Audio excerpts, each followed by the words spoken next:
This video walks you through how to change the financial year end in QuickBooks Online. Begin in QuickBooks Online and look to the upper right corner of the screen. There, click the settings icon, shown as a gear.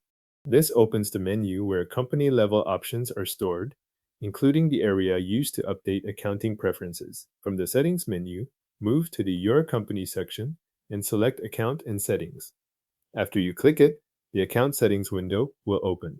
This is where QuickBooks Online keeps several configuration sections for your company file, so take a moment to make sure you are in the correct place before continuing. Once Account and Settings is open, click the Advanced tab. The tabs are arranged along the side of the Settings window, and Advanced contains the accounting-related options needed for this change.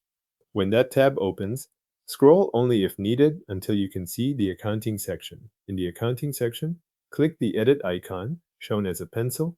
This switches the section from View mode into Editing mode so you can update the current fiscal year setting.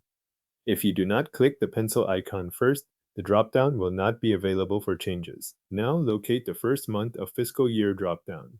Open that dropdown to see the list of months. This setting controls the starting month of your financial year, so the month you choose here determines how the year end is aligned in your QuickBooks Online company settings. Select the month that matches the start of your new financial year. For example, if your financial year begins in July, choose July as the first month of the fiscal year. Make sure the month reflects the beginning of the financial year, not the ending month, since this is a point that can be easy to misread when updating the setting. After making your selection, review the updated accounting settings shown in the Accounting section. Confirm that the first month of fiscal year now displays the month you intended to use. This brief check helps prevent saving an incorrect accounting period setting and avoids having to return and adjust it again. When everything looks correct, click Save to apply the changes. QuickBooks Online will update the setting for your company file and keep the revised fiscal year information in the accounting preferences. If the save takes a moment, wait for the settings window to finish updating before moving away from the page.